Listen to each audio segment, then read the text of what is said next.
Good afternoon, welcome to my channel. This is Bantu Heritage. My name is Matema Dombo, the man behind Bantu Heritage. I am in Bradford, outside Broadway Shopping Center. Behind me is the closed Marks and Spencer. It's now closed. They've moved somewhere else. Yeah.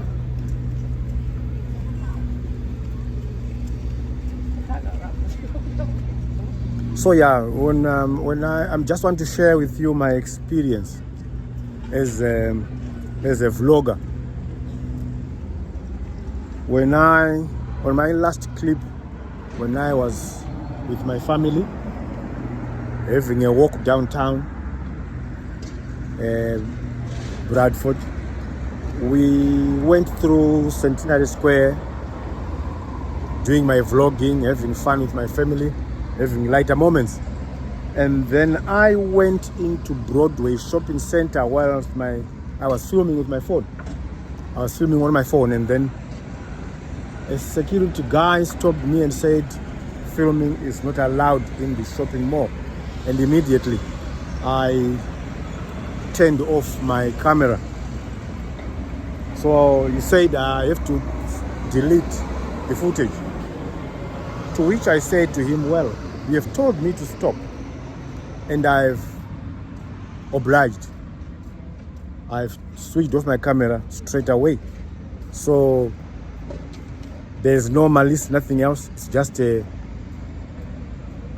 personal video, just a personal vlog for my personal use.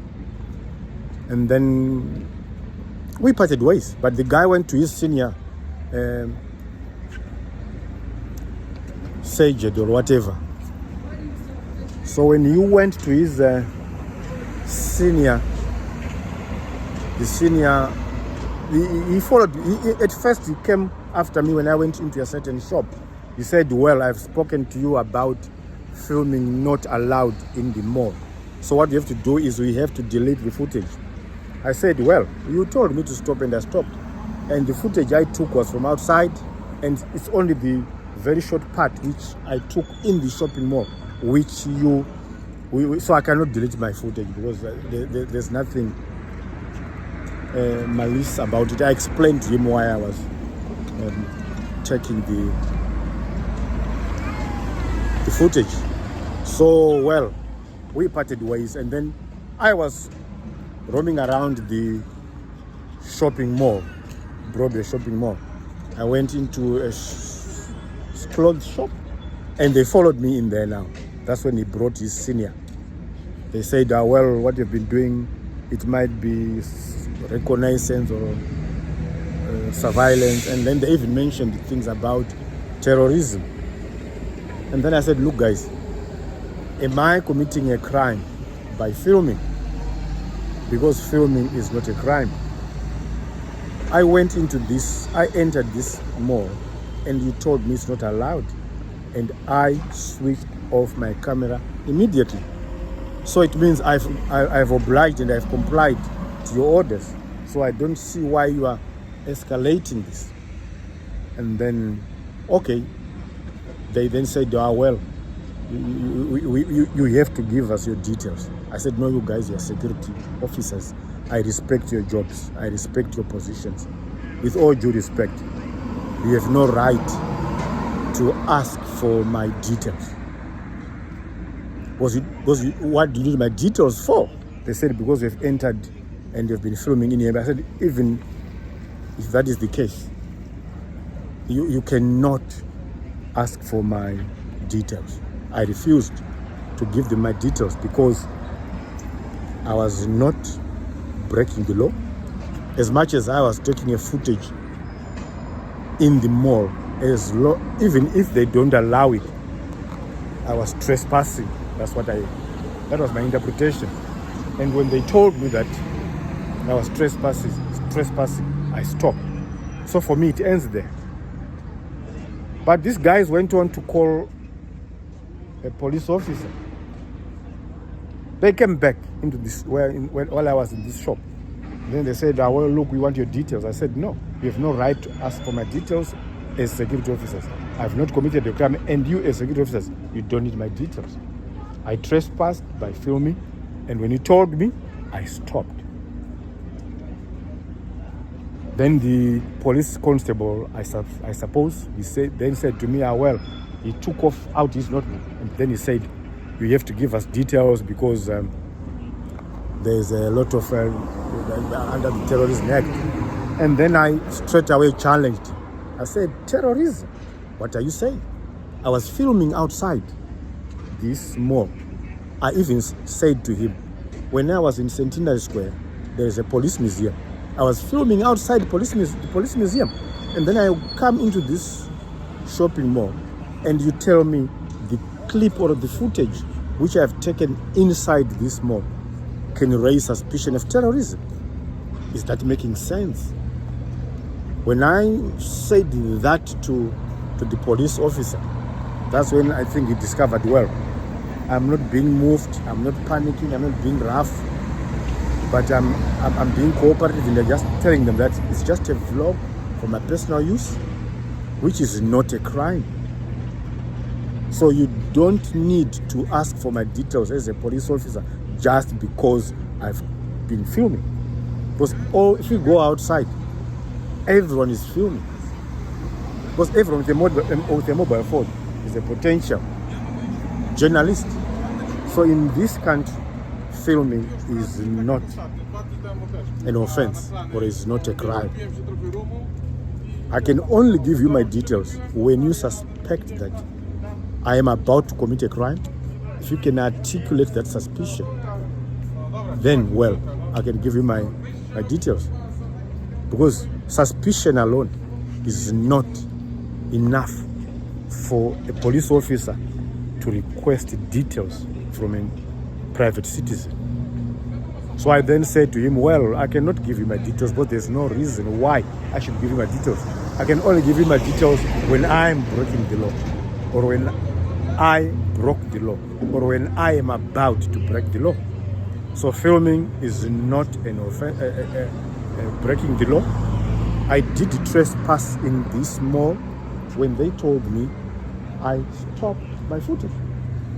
So yeah, that was that. Then the police constable went outside. He was on his radio. I knew he was talking to his superiors.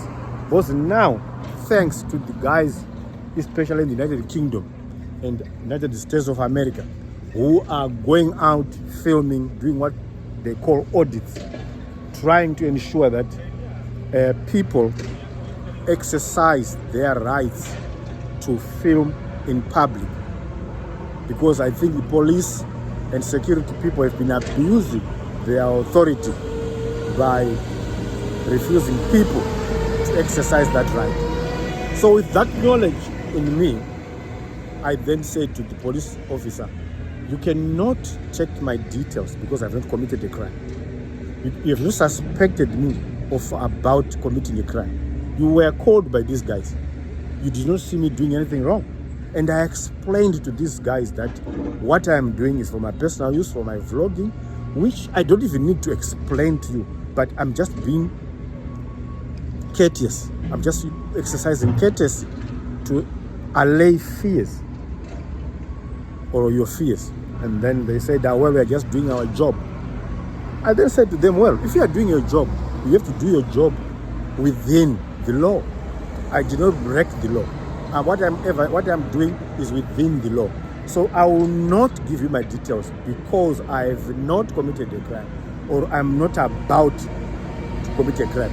And there's no suspicion whatever from your side that I'm about to commit a crime. Then there is this issue of terrorism. I said, if you are arresting the Terrorism Act, you are then taking this too far.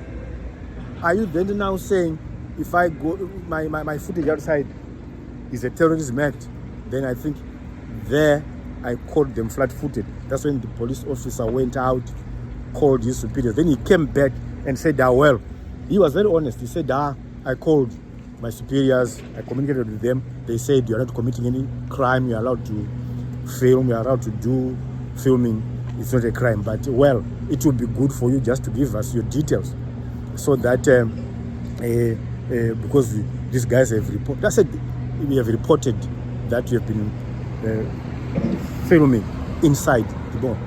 I then said to the police officer, look, you have been told by your superiors where you have called that it's not a crime to film. What I did in this mall, from my understanding, is trespassing. When they told me I was trespassing, I stopped.